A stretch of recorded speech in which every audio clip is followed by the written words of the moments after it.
Each day, women wake up believing certain lies about themselves. These lies prohibit happiness, health, and growth. Women postpone their own happiness to please others and ruin their health by putting work and domestic life ahead of their own basic needs. They also stunt their personal and professional growth for fear of offending others. How can they overcome the lies they've believed about themselves for so long? What can women do to be happier and more successful in life? The answers are shockingly simple but profoundly life-changing.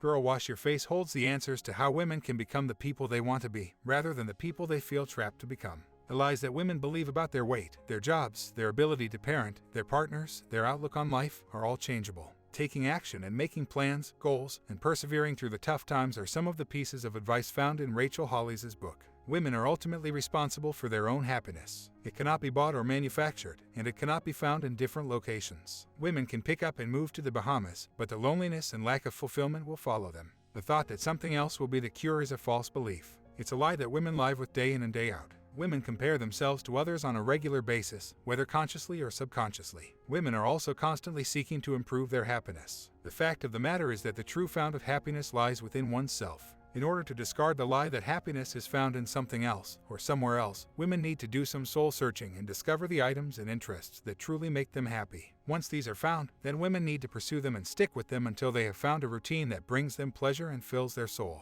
Women make promises to themselves all the time and then fall through on those promises. It is superbly easy to break promises to oneself because there is no accountability. The commitment to go to the gym every day in order to fulfill the promise to lose weight is often pushed to the wayside. Excuses such as, "I need to finish this paper," "I need to make dinner," "I'll start tomorrow," are habit-forming. Eventually, this behavior leads to women constantly disappointing themselves. It becomes an even bigger problem when they start to break commitments to others. Suddenly, the idea is that the person cannot be depended upon and trusted to follow through, which, in turn, leads to the woman feeling bad about herself and shutting down. Making commitments to oneself and following through is critical to happiness. It also sets a pattern of behavior that the brain begins to adopt. The more a woman follows through on the plans and commitments that she makes to herself, the more likely she is to succeed. This, in turn, leads to outward and professional success, which leads to more happiness. The lie that whatever the plan was can be started at a later day is a procrastination technique that takes determination and courage to change. A lack of self-worth can spin a woman out of control and even into a major health crisis. Oftentimes, because a woman feels that they are not good enough at their job, at their personal life, at an aspiration, they overcompensate for that supposed lack.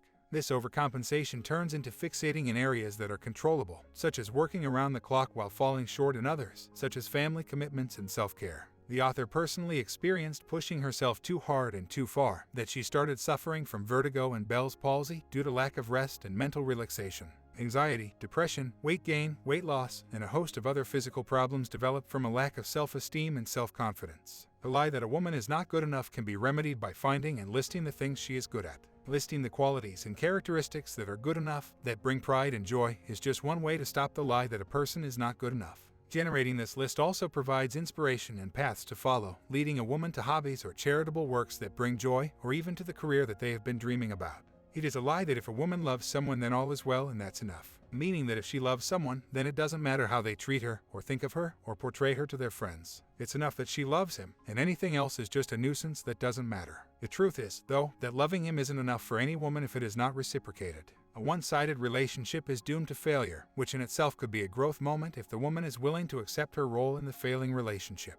The insecurity and the loneliness of being in a one-sided relationship will take a toll, and, eventually, the other party in the relationship will want to be with someone they actually connect with. This lie stems from a lack of self-confidence and self-worth. Referring back to the idea that a woman is not enough as she is, finding her sense of self-worth and value will have an impact on her romantic life. This impact being that loving him is not enough and she deserves to be loved, cherished, and respected above all others. Though sex is everywhere in the media, it is often not in real everyday conversations. While television shows flaunt women owning their sexuality and using to their advantage, day-to-day life for women is seldom something quite as sensational. What women can learn from these femme fatales in the media is that those women have discovered what it means to be a sexual being.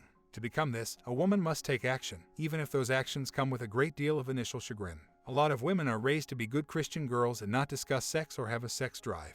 This leads to women having a lack of knowledge about their body, what sex is, what it's for, what turns them on. The truth is that a lot of women are just uneducated about sex and that it is something in life that requires experience with a loving partner. What does it mean to be a good mom? Millions of women everywhere are mothers, and they all have varying ideas of what it means to be a good mother. Some have a super simplistic idea that as long as the kid is alive and basically well, their job is accomplished. Other women feel that they need to be a Pinterest mom. They have the perfect nursery and baby accessories with the top-of-the-line baby products and possibly a nanny. Somewhere in the middle is a woman who believes that being a mom means taking care of her children to the best of her ability and making sure their needs are met.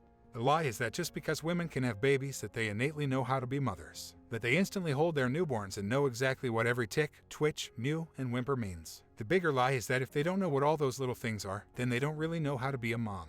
The truth, women learn to be mothers by experience. Sometimes people set goals that come with expiration dates. They expect to be married by a certain age, have children by a certain age, be at the top of their career by a certain age, and have life figured out by a certain age. These milestones in an adult's life can be the opposite of motivating. Having goals that have expiration dates based on arbitrary numbers creates a negative headspace when those goals aren't met. Instead of making goals that must be attained by a certain age, it would be better to make goals, period. The idea that if a task isn't accomplished, such as getting married by 25, that a woman is a failure is ludicrous. But it exists. Women have been told that they could have nothing, and then told they could and should have it all. But women are human too, and thinking that they can accomplish having children and careers with deadlines in place for them is a recipe for depression. Some mothers seem to make it through every day in perfect order. Their children seem perfect, and this perception leads people to feel like they are failing in their child-rearing skills. Motherhood and rearing children is chaotic. For some people, it is orderly chaos, and for the rest of the world it is just plain mess and disaster. A person's perception of what chaos is and what their children should be colors their experience. If children are kind, not harmful to others, and have some basic manners, then they are probably going to turn out to be great people. Comparing lives is oftentimes detrimental. All people start off in different places, and though they might sync up for a moment in life, they usually end up in different places as well. Comparing small human beings to other small human beings is not beneficial. Taking a look at other people's children and the way they behave can be a good inspiration for goals for a family perhaps, but it should not be the expectation of what a woman's children should be. A more realistic approach would be to list the characteristics of a good child or good human. Analyze what areas a child needs to be successful in and focus on those. Items such as a child being able to dress and groom themselves by age 8 is appropriate, while thinking a child of 5 should be able to drink milk without getting a milk mustache might be a stretch and set up for disappointment. Priorities are key to success. What items are most important? A lot of women minimize their assets and accomplishments. They don't want to draw attention to themselves and be perceived as bragging or gloating about their skills. Oftentimes, working moms and entrepreneur moms are seen as caring more about their business and skills than their families. This perception leaves them wanting to make themselves smaller and unseen so that they are not criticized and ridiculed for their ambitions. The flip side of the conversation is that stay-at-home moms often minimize the amount of work they do daily to keep everyone alive and well and the household flowing smoothly. It honestly stems from the fact that women weren't allowed to be anything or do anything with their lives of their own volition for a very long time. Their newfound freedom is daunting. Plus, attracting attention to oneself requires confidence. Just because attention is drawn doesn't mean it is always going to be positive or negative. Ambition is not an ugly word, but for women, for a long time, it was. Women are now stuck in a type of limbo where they want to be proud of their accomplishments, but that seems like bragging, and bragging draws criticism, and criticism can be painful. Women also minimize their achievements so that they don't rock the boat. Rock the boat. Rock it until it capsizes. Women have the right to be just as cocky and self-congratulatory as anyone else, and minimizing their accomplishments isn't going to protect other people's egos anyway. I'm going to marry Matt Damon seems like a joke at first, but the message is relevant. Having a clear and detailed image of what a person wants to be and where they want to go in life will help them achieve their goals. Believing with every fiber of their being that they will be the next president of the United States, and imagining every step that it will take to get there, is the key to success. Picturing the college needed to attend, the law school, the political seat that is most advantageous, the required political image, and seeing them all as realistically as possible makes a person more likely to pursue their goal. It's mind over matter to some degree. There are going to be great hurdles on the way to any goal, be it small or massive. Those hurdles are easier to leap over if a woman can visualize what she wants and to clearly see that the hurdles are practically included in the image. Thinking plans through and picturing every possible outcome prepares a person for success. No one makes it to the top of the corporate ladder without some hiccups. No one loses 100 pounds with pulling a few muscles and barely being able to move on some days. Knowing that in advance and picturing the end results, the corner office and personal secretary, the cute skinny jeans you'll finally fit into making all the difference in the journey towards success. No matter what a woman does in life, it is impossible to do all things perfectly and please everyone. Politics are a great example of this. One political group thinks a president is absolutely fantastic and without flaws. The opposing group thinks that the same president couldn't be more flawed if they had intentionally damaged themselves. It's the same in everyday life. Women cannot be all things to all people all the time. The author has written several books and, for the most part, she had glowing reviews. Then there was the first time she received a bad review, and suddenly her own opinion of herself was greatly tainted. She thought she was a great writer when the reviews were rosy and figured she must be a terrible writer when the reviews came back less than favorable. Does this mean that she was a terrible writer? No, this is a lie. The lie is that other people's opinions define a woman's success. Now, in some instances in careers, this is true. If a woman is competing on Dancing with the Stars, the judges' opinions matter. But in real life, with the 9-to-5 grind and other ambitions that most women have, someone else's opinion shouldn't make a woman rethink her choice of hobby or career. An unfortunate side of living is loving. An unfortunate side of loving is pain and loss and grief. There are always going to be times in life when the pain is so much and so deep that a woman feels she cannot pick herself up and continue to live. This is a lie. Women have overcome so much, and they have blossomed because of the pain that they have fought and lived through. There are rare instances in which people experience a tragedy so profound that it is completely life-altering. Those times are the times that one must fight, tooth and nail, inch by inch, to survive and make it through each day. But they will get past it. It might take years of therapy, it might take years of reliving the most horrific experience they will ever encounter, but if they fight, they will survive and learn to live again.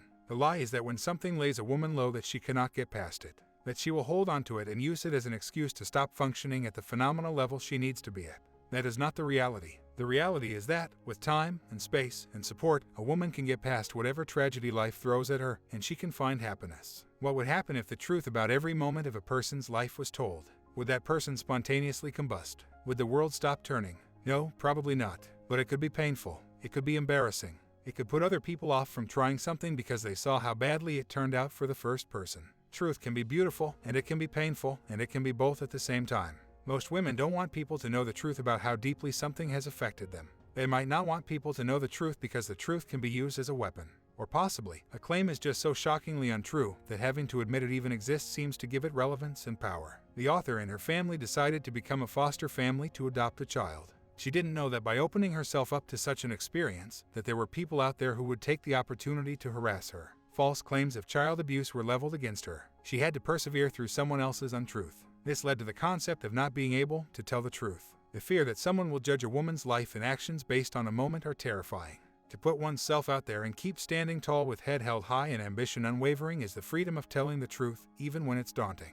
A typical lie that most women believe about themselves is that they are defined by their weight. They are either too skinny and therefore must have an eating disorder or an unhealthy habit that leaves them sickly. Or, conversely, they are too fat and have no self-control and eat for comfort and binge on an unhealthy lifestyle that leaves them sickly. Rarely are women looked at by themselves as being appropriately sized and healthy. The takeaway is that a number and a size should not define who a woman is. The most important definition is, are they healthy? If you are healthy and the doctors are not concerned with your body size, then that is definition enough. A healthy weight for a woman varies on the woman's body type. There is also before and after having children. While having children is not an excuse to become obese, it does temporarily alter a woman's physique, and that requires time to get back to the status quo. Making healthy meals, educating oneself on how to be healthy, is crucial to living a healthy life that is defined by a woman's ability to live, rather than the size of dress she wears. Sometimes life is daunting, and people develop crutches to get them through tough times. These crutches occur gradually. First, it's a couple sips of wine while making dinner to unwind, and over time it becomes several mixed drinks to get through the evening or the business meeting.